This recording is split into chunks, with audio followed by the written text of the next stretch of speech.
Olá, eu vou falar de segurança em telefonia móvel.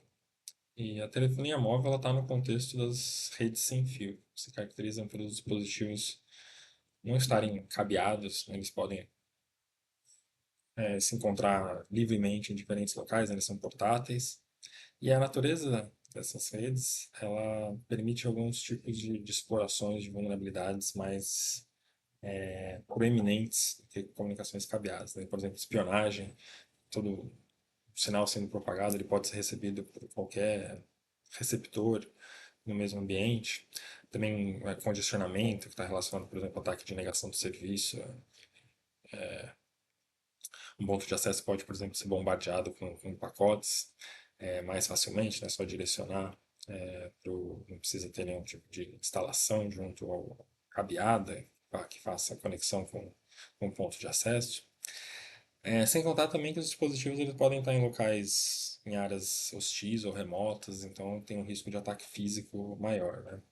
É, então a gente pode pensar em diferentes tipos de ameaça que as redes sem fio estão suscetíveis, né? Então, por exemplo, uma organização tem uma rede Wi-Fi, ela pode ter uma organização próxima que ocorre uma sobreposição do sinal, por exemplo, do Wi-Fi, do ponto de acesso, das duas organizações, de tal forma que pode ter uma tentativa de conexão acidental ou até maliciosa. Pode ter um usuário que se põe como um ponto de acesso, que finge ser legítimo, para tentar com que os dispositivos da outra organização tentem uma conexão e aí enviem dados, informações importantes. Um outro ataque potencial é o MAC spoofing, que o atacante está tá espionando o tráfego e tentando identificar endereços MAC relevantes, principalmente alguns que tenham privilégio na rede. Também, e muitos desses não são exclusivos à rede sem fio, né? Então a gente pode ter, por exemplo, o ataque do homem no meio, né? Que o ponto de acesso ele acredita que ele está conversando com o usuário acredita que está conversando com o ponto de acesso, mas está tendo uma intermediação nesse tráfego, né, que pode acontecer alteração de mensagens, ou ao menos espionagem, né? Tem os ataques também de negação de serviço, né? Então, o ponto de acesso ele pode ser bombardeado com comandos inúteis para ficar ocupando o ponto de acesso. Podem ser também enviados comandos danosos para os roteadores, para tentar degradar a performance da rede. Então, relacionando com os conceitos básicos de serviços básicos de segurança, né, a gente pode falar, elencar, por exemplo, essa parte da espionagem como uma quebra de confidencialidade, é, essa inserção, alteração, né, ficar mexendo nas mensagens lá como uma violação da integridade, autenticidade, é, os ataques de negação de serviço, por exemplo, afetam a disponibilidade. E para tentar resolver isso, a medida mais importante é a criptografia, que ela consegue, se bem feita, pode resolver todos esses problemas, exceto o da disponibilidade. E também existem técnicas de ocultação de sinal, em que, por exemplo, o sinal, a potência do sinal de Wi-Fi, por exemplo, é reduzido.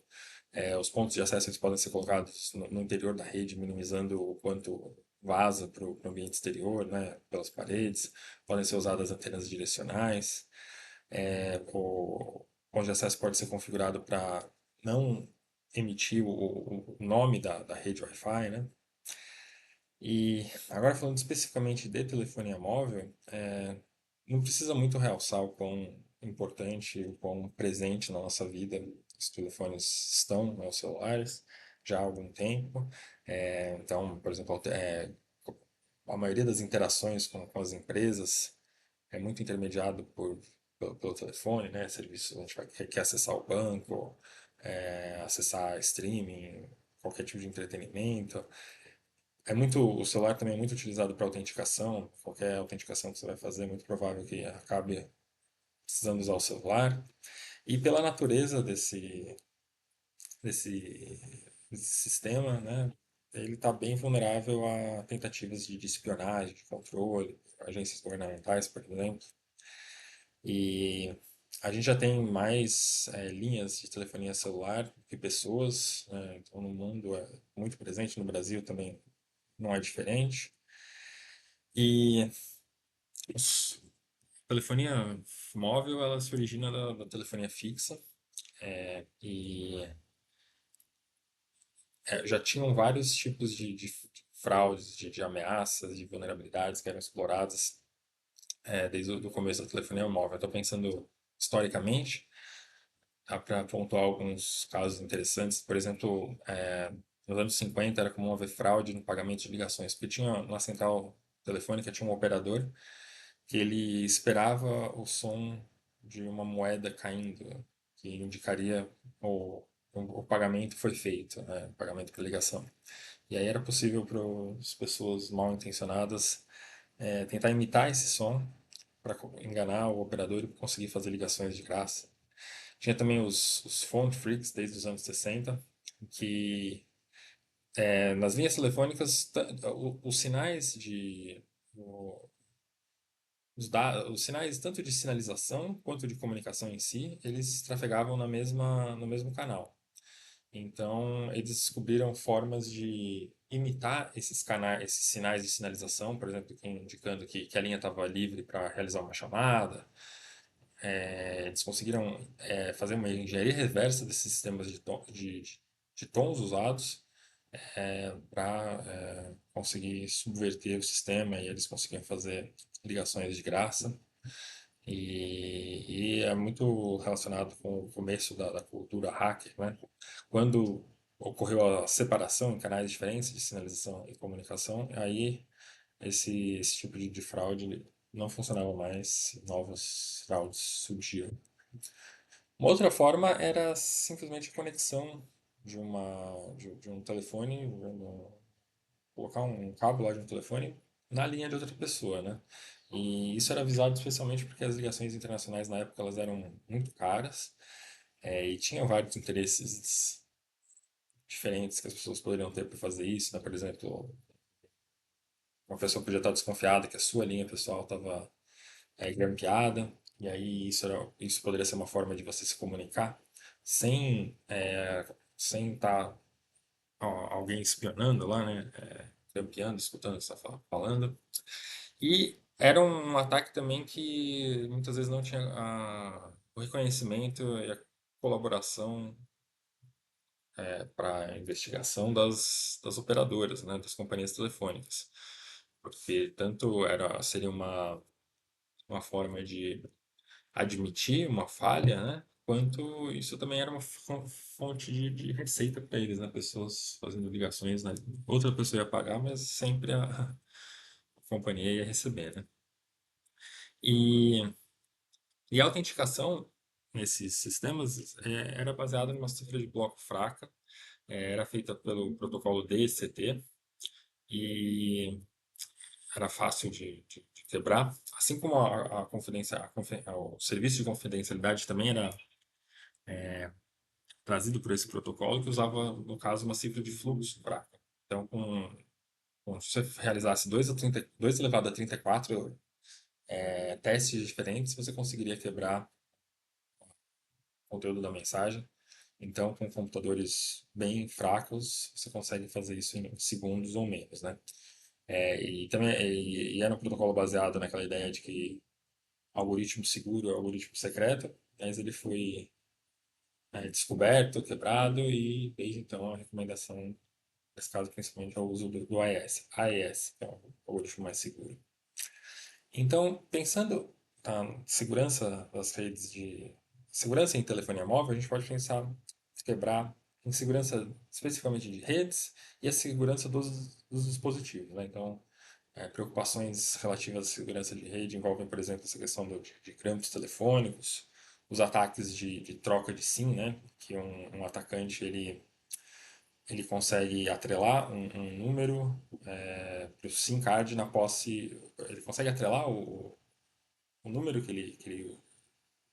existe uma linha com um número e o atacante ele consegue um SIM card que redirecione para essa linha de tal forma que ele consegue realizar operações com esse telefone seu sendo que a conta é mandada para o dono da linha original, que teve seu SIM card clonado.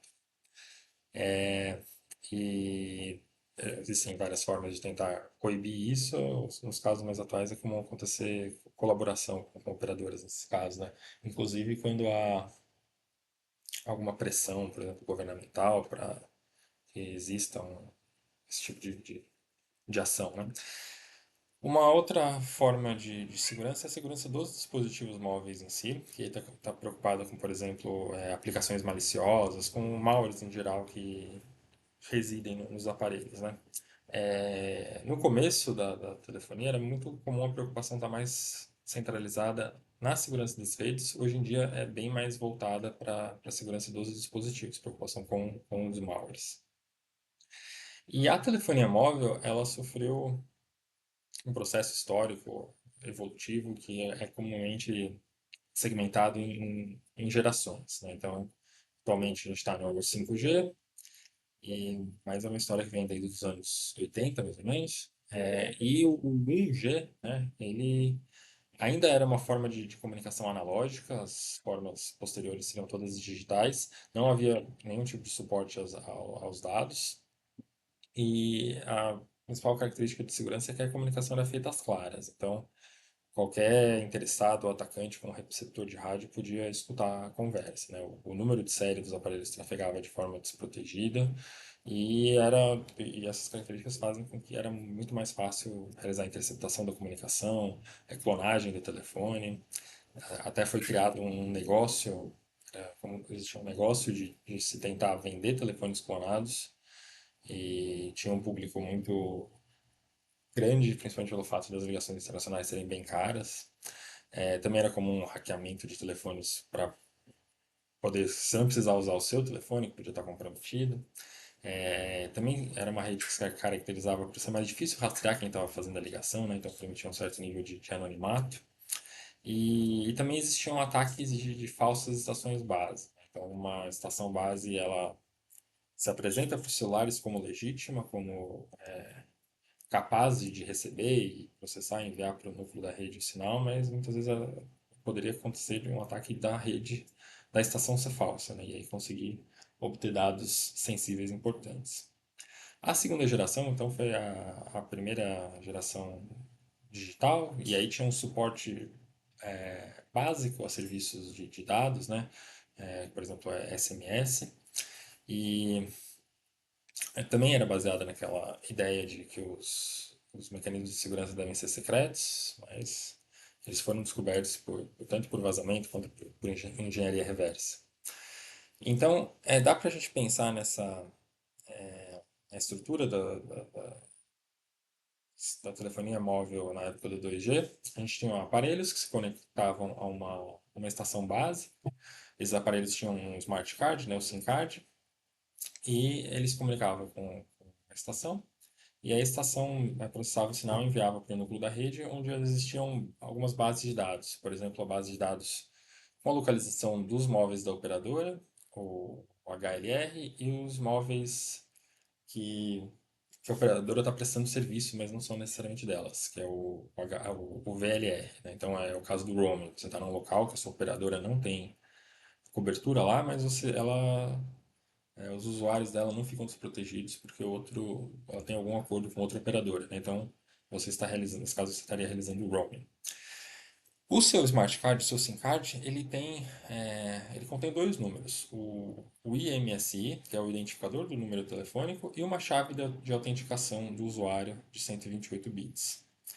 E essa autenticação, ela envolve alguns passos, né? O SIM, o seu SIM card, ele emite esse número IMSI, para a estação mais próxima e a estação manda para o núcleo da rede e são gerados três números, né? Um desafio, uma resposta e uma chave de cifração. O desafio ele é criptografado com a chave de autenticação, gerando essa resposta gerando na realidade a resposta concatenada com a chave de cifração. E, e aí esse desafio é posto.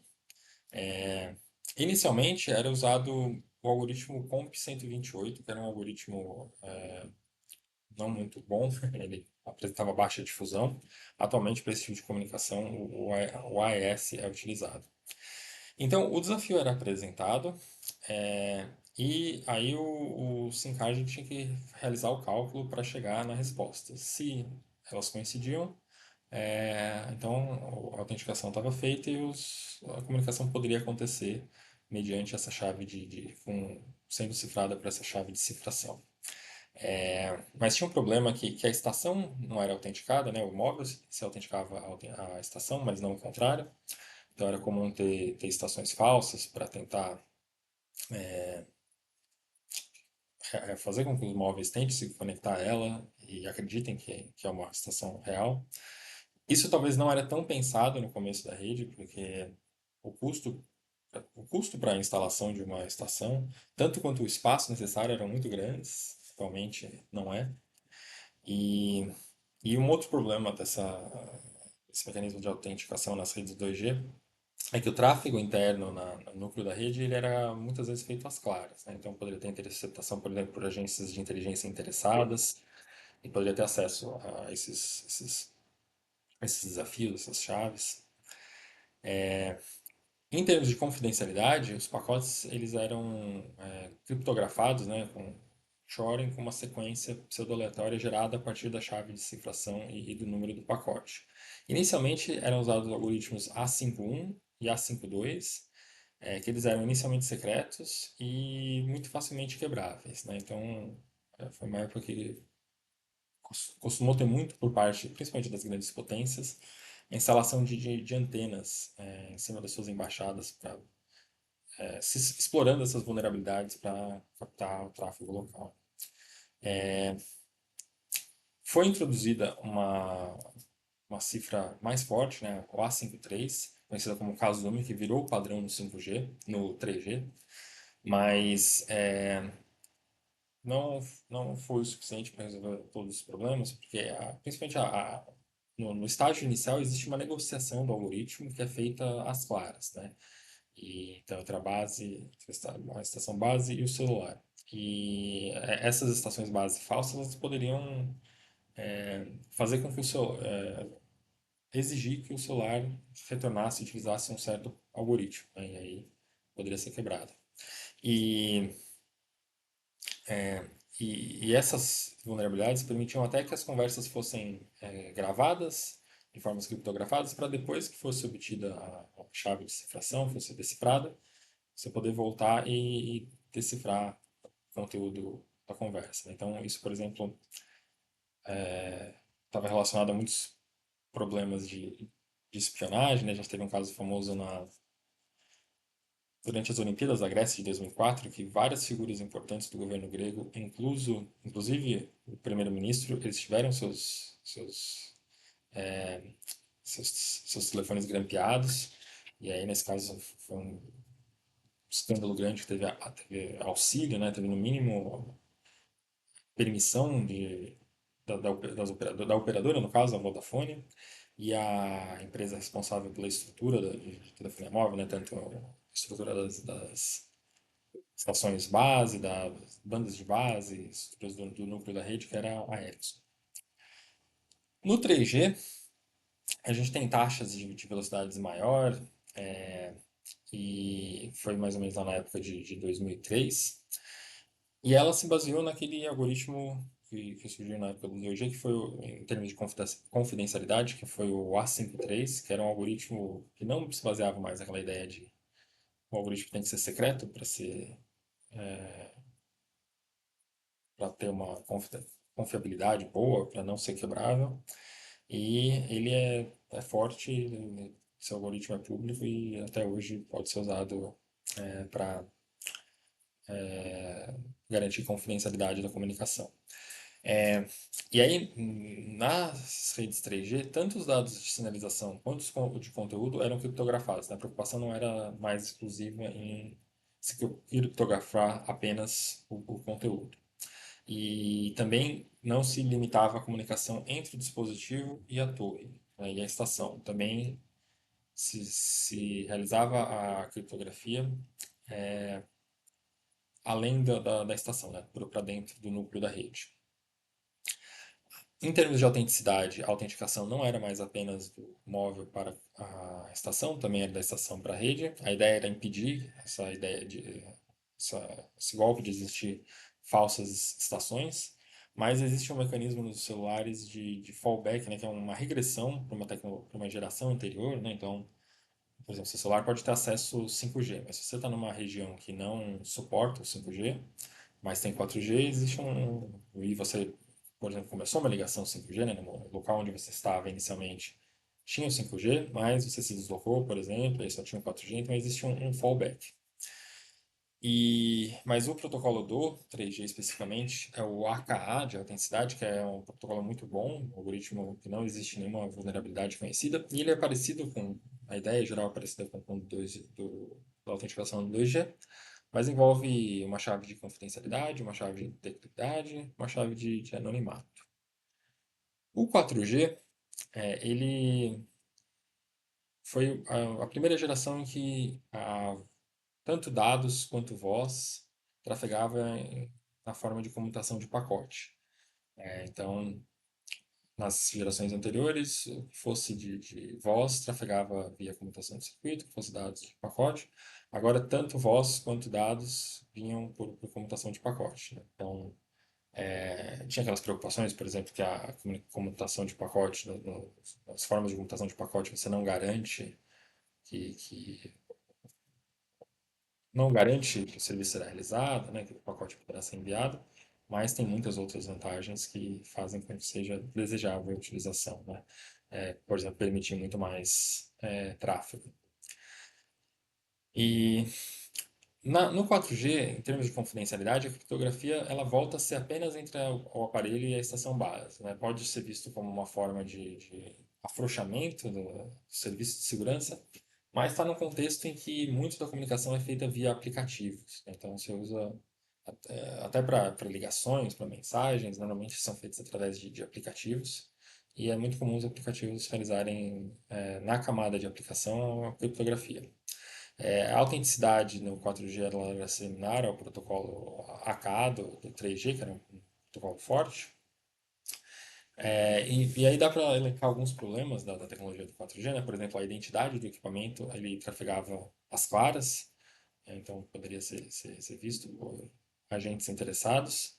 E a autenticação à rede, nos casos de roaming, no caso que não está, não é a operadora contratada que está realizando o serviço, né, mas é uma operadora contratada pelo usuário, mas a operadora que tem algum negócio, algum acordo com a operadora do usuário. Então, essa autenticação ela é delegada a essa operadora secundária, né? Então, se for, podem, no caso, por exemplo, existir operadoras pequenas, operadoras cujo intuito não é de fato prestar um serviço, mas vender acesso a vulnerabilidades, né? E muitas vezes a operadora titular, a operadora primária, ela não faz uma verificação se de fato a operadora está realizando os serviços necessários para garantir a autenticidade. Na geração atual do 5G, a gente tem, ainda estão sendo descobertas as várias aplicações potenciais do 5G, que ele como pode ser explorado esse serviço, que é caracterizado por velocidades muito mais altas, né, por uma latência muito mais baixa.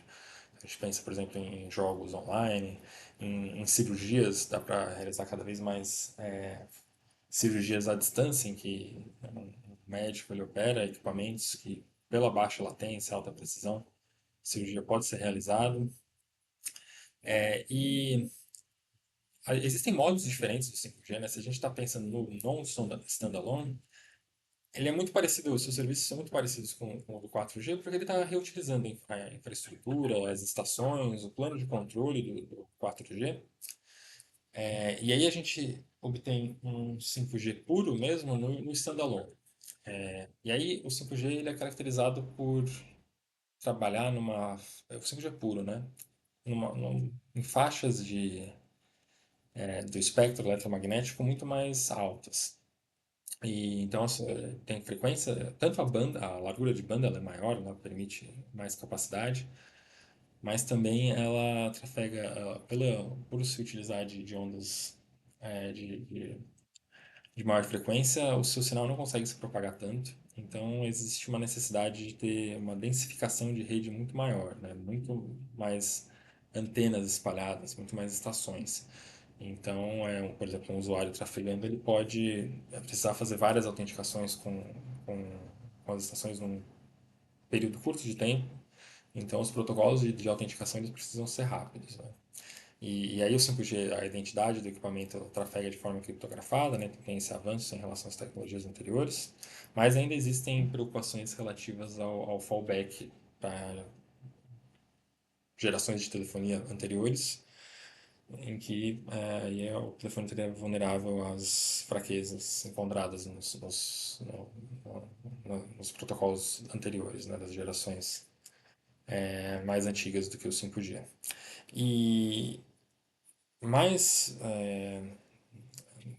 notoriamente, nesse momento de instalação das estações do 5G, de início da operação do 5G, né, implantação por parte dos operadores, teve um debate público interessante em termos de segurança, envolvia quem poderia realizar quem poderia estar por trás dessa infraestrutura, né? Porque um dos maiores atores no mercado de infraestrutura de telecomunicações é a Huawei, que é uma empresa chinesa, então ela presta serviço para muitas operadoras para construção de equipamento de telefonia por 5G, e tanto também de operação da infraestrutura dessa infraestrutura, né? Controle de tráfego, otimização de tráfego das operadoras, né? E então é um ator muito importante e isso levantar nesse contexto de guerra geopolítica entre China e Estados Unidos levantava preocupações fortes em relação a potencialmente as comunicações estarem vulneráveis à espionagem pelos chineses. Então os Estados Unidos baniu o Huawei da infraestrutura 5G localmente dentro do país e também fez uma pressão grande para os aliados seguirem o mesmo caminho, né? A pressão que foi aceita pelo Reino Unido, por exemplo. O Brasil foi na época do Bolsonaro, o Brasil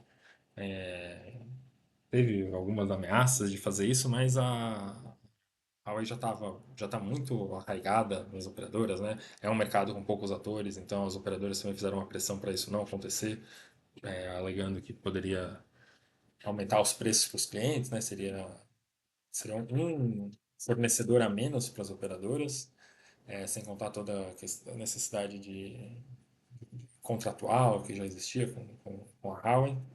Então, nos países que seguiram o comando deles, né, então aí outras empresas foram responsáveis por realizar tá envolvida nessa infraestrutura, né? Por exemplo, a Ericsson, né, e a Nokia também. E aí, uma preocupação importante na telefonia móvel, principalmente nas gerações 4G e 5G, são a segurança dos aplicativos, que eles permeiam muito da comunicação, né? Então, é, a gente tem muitos, são softwares, né, esses aplicativos, e eles estão, e os celulares, eles estão muito concentrados, os sistemas operacionais dos celulares, eles estão concentrados principalmente entre dois atores, né, a Google e a Apple, né? Então tem o sistema operacional Android, o sistema operacional iOS dos iPhones, né? Então eles dominam vastamente o mercado. Por exemplo, no Brasil, a gente tem bastantes iPhones, mas é dominado muito mais pelo Android, mas esse quadro se inverte em outros países, né? Por exemplo, o Japão, os Estados Unidos, que é a sede da Apple, né?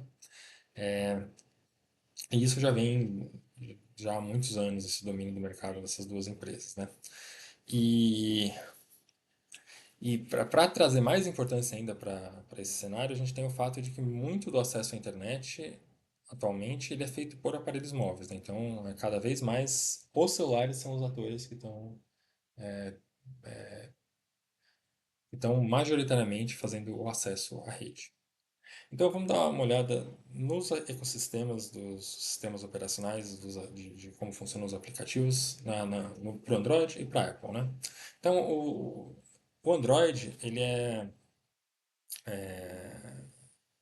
esses aplicativos, né, esse ecossistema de aplicativos, ele é baseado no modelo de consentimento de três partes, né? Do usuário, o dono do celular, o desenvolvedor, quem criou o aplicativo, e a Google, né? O Google, fala o Google. O Google, ele recebe, é, quando existe uma compra de um aplicativo, ele se reserva o direito de receber 30% não, desculpa. Quando existem vendas de aplicativos, ele recebe 30% das vendas, né? E existe, quando você quer baixar um aplicativo com um aparelho Android, você o faz através do acesso à Play Store, que é uma loja de aplicativos. O Google, você pode baixar de outros locais também. O Android, diferentemente da Apple, ele permite aplicativos fora da Play Store, mas os da Play Store existe um processo de escaneamento contra malware, mas não é tão rigoroso quanto da Apple, a gente vai ver. Porque, principalmente pelo fato de é, quando os aplicativos eles são arquivos com extensão APK, e eles são assinados com uma chave privada, mas a associação da chave pública ao dono, ela é autocertificada. Não existe um órgão, um certificador, master, que garante essa certificação. Então, não necessariamente. Então, existem vulnerabilidades, né, quando a gente pensa nessa questão de assinatura digital, de certificação. Pensando nas permissões, né, quando você está com o seu celular e você usa um aplicativo, ele requisita algumas permissões para poder funcionar, operar da forma como foi prevista, né?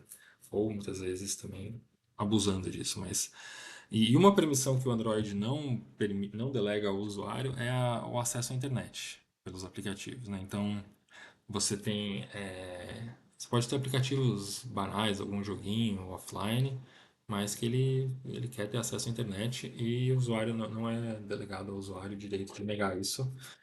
O que traz uma preocupações em termos de privacidade, mas é uma funcionalidade muito desejável por questão dos anúncios, né? Os desenvolvedores eles querem ter receita por anúncio,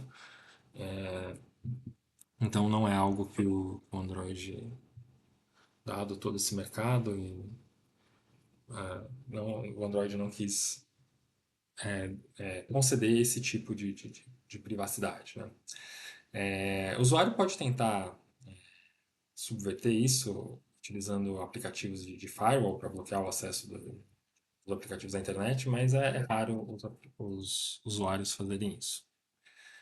E o Android ele exige que o usuário precisa consentir, precisa autorizar para que o aplicativo possa obter algumas informações importantes, como o e-mail do celular, o número do telefone, o IMSI, mas outros, por exemplo, o endereço MAC, não precisam dessa permissão. É muito comum as pessoas trocarem de celular e quererem, por exemplo, revender. É, e é muito comum pensar que ao se realizar um reset para configuração de fábrica, você conseguir devidamente remover seus dados, né, tá com suas informações retiradas daquele aparelho para que outra pessoa que eventualmente venha a utilizá-lo não possa ter acesso às informações, mas isso nem sempre acontece, né? Então teve estudos que mostraram que muitos milhões de aparelhos eles não realizavam esse processo de limpeza de dados adequadamente nos aparelhos do Android, né? E, e o apagar, você deletar suas informações de forma segura algo não é fácil, né? É algo que exige bastante esforço e é comum que não exista esses mecanismos implementados para realizar essa deleção segura. Também um outro problema importante no Android, que é diferente quando a gente está analisando os iPhones, é que é comum os fabricantes dos aparelhos eles suportarem apenas versões mais recentes do sistema operacional, né? Então, os aparelhos mais antigos eles muitas vezes eles estão sujeitos a vulnerabilidades conhecidas que não sofrem atualização, não sofrem patch, né? Não são atualizados, não são não existe essa preocupação com esses aparelhos antigos, então a gente tem um grande número de aparelhos na rede trafegando, operando com vulnerabilidades. Em termos das permissões, o Android sofreu uma evolução, né, que inicialmente a ideia era fazer com que os aplicativos, ao serem instalados, eles já demandassem de cara todas as permissões que eles querem utilizar, né? Isso gerava um problema que era muito comum os usuários baixarem o aplicativo e simplesmente saírem aprovando tudo, né? Porque não quer ficar perdendo tempo olhando, né, analisando, então só aceita tudo. E isso gerava com que os aplicativos, eles em geral, colocassem muitas mais permissões do que precisavam e aí se tornarem aplicativos muito poderosos, né, em termos do que eles podiam ter acesso, o que eles podiam fazer, né, até aplicativos bobos podiam ter permissões que não faziam sentido. Mas também, então tinham intenções maliciosas por detrás, mas também era comum acontecer pedidos por ignorância, né? O desenvolvedor do aplicativo, ele podia pedir permissões que ele simplesmente está pedindo porque ele não entendeu a API do Android muito bem, ou porque ele copiou um outro código de um outro aplicativo que fazia uma outra coisa, né? Então, tipo, copiou e colou o template. E aí, ao longo da evolução do Android, as diferentes versões eles foram cada vez mais tendo uma preocupação maior com a questão de como minimizar essa, esses abusos potenciais dos aplicativos, né? Então, uma coisa que foi feito cedo foi essa mudança que as permissões que os aplicativos requerem eles precisam ser requisitadas conforme o uso, né? Então você baixa o seu aplicativo lá de mapa, assim, e você baixou, tudo bem. Mas quando você for utilizar, aí é que ele precisar, para eu saber onde que você está, né? O Waze, por exemplo. Aí ele, no momento que você vai utilizar, ele pede o seu acesso à funcionalidade, né, de localização, por exemplo. E aí você pode realizar a localização no momento ou sempre que o aplicativo estiver operando, né? E aí, ao longo da evolução dos Androids, outras funcionalidades foram sendo implementadas, né? Então, por exemplo, limitação do acesso do aplicativo a metadados, limitação de acesso a sensores por aplicativo, né? Quando eles estão em segundo plano, né? Porque muitas vezes era comum o aplicativo não estar de fato sendo utilizado, mas ele está monitorando o que o sensor está recebendo, né? Tá implementando, que informações o sensor está trazendo, né? E existem, então, muitos tipos de malwares que podem acometer os aplicativos do Android, né? Uma via comum de implantação de malware é um caminho que é preocupante é o caminho das compras de aplicativos que estão saindo de circulação, né? Então, por exemplo, você pode ter um aplicativo que tem muitos usuários ativos, mas, por exemplo, a empresa desenvolvedora ela está passando por problemas financeiros, ela está prestes a falir, ou ela vai, por alguma razão, parar de existir, vai ser descontinuada. Então, podem existir agentes mal intencionados que compram esses aplicativos e aí vão ter acesso a um grande número de aparelhos que possuem o aplicativo, né? E aí realizar ações maliciosas. Uma outra forma é pelo repackaging, né, que é um tipo de cavalo de Troia. Então, existe um aplicativo legítimo, né, que é chamado de Carrier, que ele é colocado junto com um aplicativo malicioso, um Rider. Isso, é, e essa técnica, ela é comum, por exemplo, para casos de tentar roubar informações bancárias, né? Então, por exemplo, esses banking trojans, né? O malware que ele é instalado junto com o aplicativo legítimo, ele tenta obter informações quando o usuário interage com aplicativos bancários. Também é comum o malware tentar acesso ao conteúdo que você recebe pelo SMS, né? E, por exemplo, isso é comum quando o banco tenta fazer uma autenticação com você baseada em um token. Então, a partir disso, o Android ele limitou só certos aplicativos aprovados poderiam realizar esse processo de leitura dos SMS. Também tem malwares que eles buscam acesso root no sistema operacional, para conseguir implementar diferentes ações maliciosas, por exemplo, espionagem, né, spyware. E isso tem algumas empresas que foram envolvidas em escândalos, né? Tem casos na Turquia, na China, é, de, de aplicativos que buscavam fazer isso e que eram utilizados pelos governos para tentar realizar espionagem, principalmente de certas populações. Tem um aplicativo que tinha um número muito grande de downloads, né? Mais de 100 milhões de pessoas que utilizavam esse aplicativo, que é o CanScanner, que é um aplicativo simples que faz edição de documentos, né? Você escaneia e edita, e ele tinha sido atualizado com uma biblioteca de anúncios que tinha um cavalo de Troia lá dentro também. E pode-se pensar que esse problema é limitado para aplicativos grátis, né? Aplicativos que você não paga, né? Porque ele precisa de alguma fonte de receita e pode estar mais propenso a vender seus dados. Mas isso também acontece com aplicativos pagos, né? Então, é comum para aplicativos pagos a existência de contratação de serviços de terceiro para realizar análise, por exemplo, de comportamento do usuário, né, naquele aplicativo, para anúncios também, que muitas vezes até pagos possuem anúncios, e é comum os aplicativos não verificarem, não estarem muito atentos se esses serviços de terceiros estão agindo com cuidado, né, com a honestidade que eles deveriam.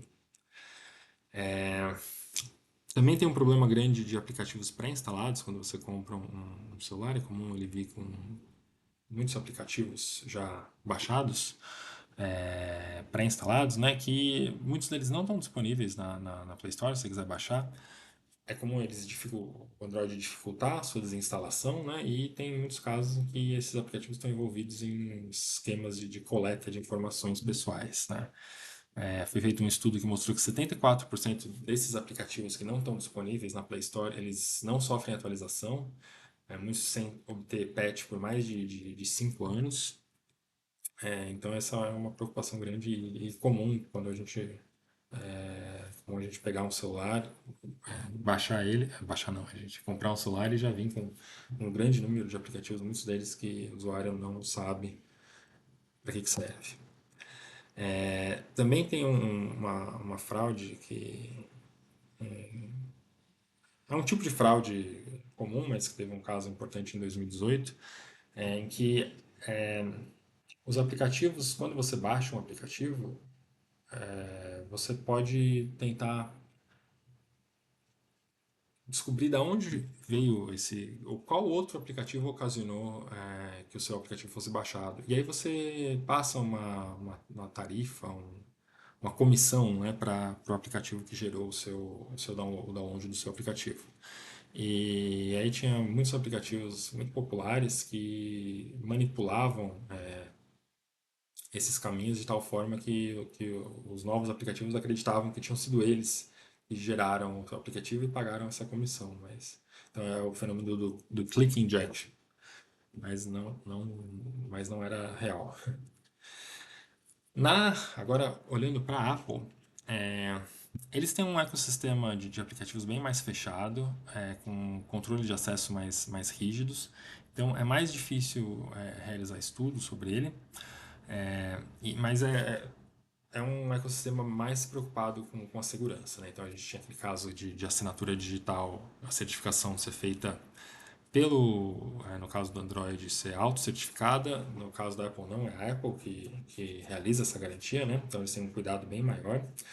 E os desenvolvedores, eles têm alguns desafios, por exemplo, o fato de que a Apple, primeiro, para você operar no hardware da Apple, né? Para você criar aplicativos, criar softwares que operam no hardware da Apple, você tem o desafio que a Apple é o único fornecedor de hardware. Então tem poder monopolizante bem grande e ela também exige muitas demandas em termos dos desenvolvedores, né? Então, 30% das receitas de software tem que ser repassadas para a Apple, 30% das compras em aplicativos, com algumas exceções, por exemplo, o Uber, né? Então, tem uma certa arbitrariedade, né, de quais aplicativos vão poder ser, né? Então, muitos aplicativos pequenos são obrigados a pagar isso.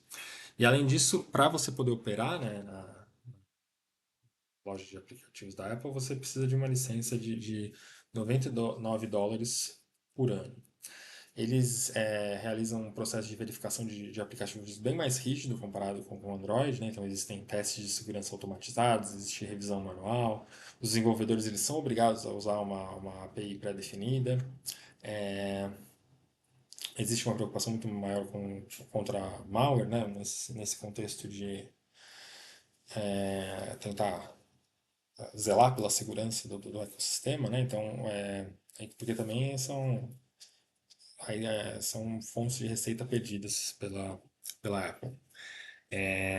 Então, as explorações das vulnerabilidades, né, por exemplo, as vulnerabilidades Zero Day, né, que os desenvolvedores nem se dão conta, eles são negociados a preços altos, né, no mercado, né, para você, eu tenho uma vulnerabilidade dentro de, uma- de um aplicativo da Apple, né?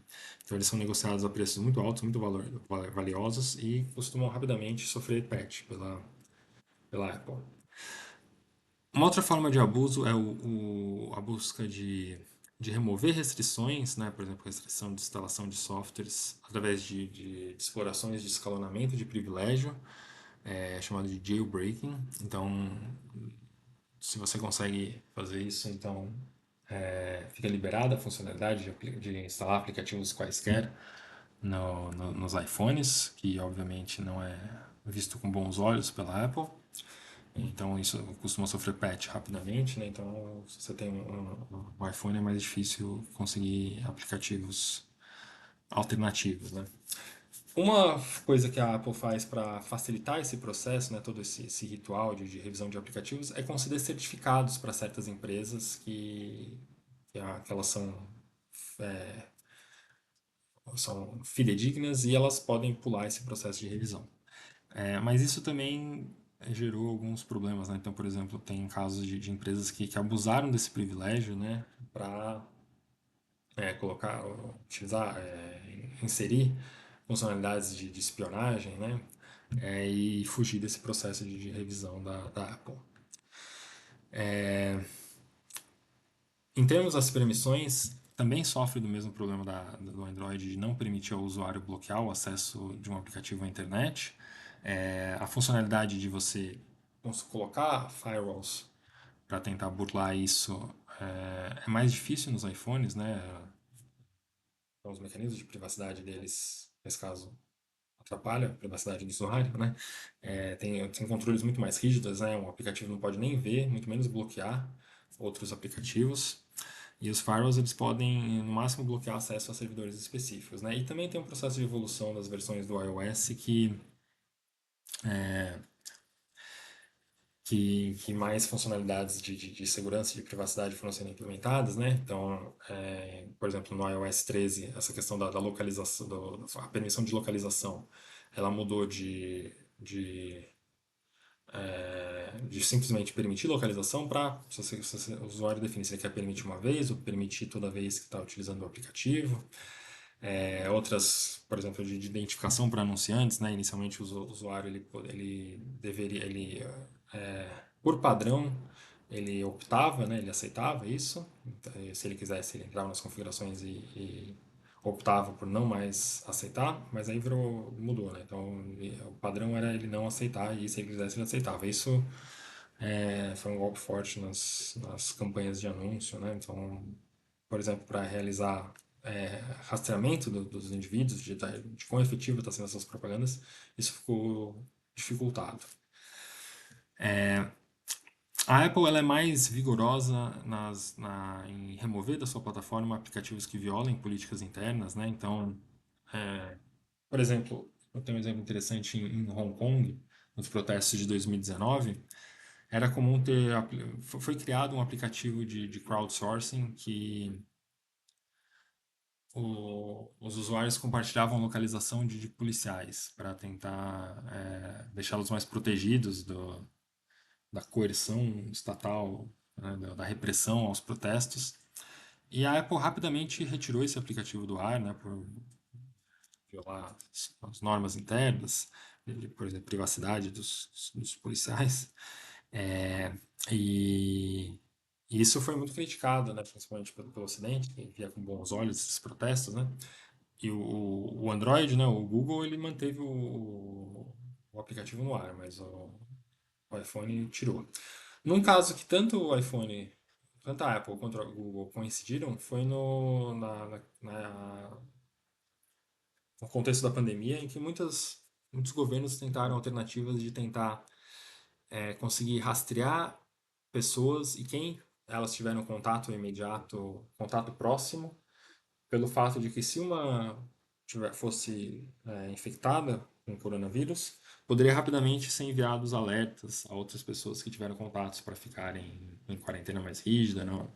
Que elas podem potencialmente estarem contaminadas também, então não não é, não saírem por aí espalhando vírus e tomarem cuidado que elas podem precisar ir no hospital em breve. Tanto o Apple quanto o Google removeram, não permitiram né, esse uso pelos governos, né, alegando suas políticas internas de privacidade, e teve muita crítica, né, porque são decisões muito importantes, muito relevantes socialmente, que estavam sendo realizadas pelo núcleo interno de corporações, ao invés de serem feitas por representantes eleitos, né, pelo povo, teoricamente. Então, teve essa polêmica. Uma preocupação importante em em telefonia móvel, no uso do telefone celular, são os ataques por canal colateral, que não é um problema grande atualmente, mas dadas as pesquisas, se pode constatar que tem riscos grandes, né? Então, é muito comum a gente ter celulares com muitos sensores, né? Então, existem cada vez mais sensores presentes nos celulares, não só celulares, dispositivos móveis em geral, né? Ainda mais nesse mundo de internet das coisas. E com muitos sensores, a gente tem um leque grande de opções de ataques de canal colateral. Então, existem muitos sensores, muitos aparelhos inteligentes conectados à internet. Então, esse caminho por ataques colaterais é muito rico. Então, existem alguns estudos, por exemplo, relacionado a observar várias funcionalidades dos celulares que podem indicar caminhos para atacantes mal intencionados conseguirem inferir o que o usuário está digitando, apesar de não ter, por exemplo, acesso do aplicativo ao teclado. Então, por exemplo, interrupções de hardware e software durante a digitação podem ser usados para inferir o texto que foi digitado.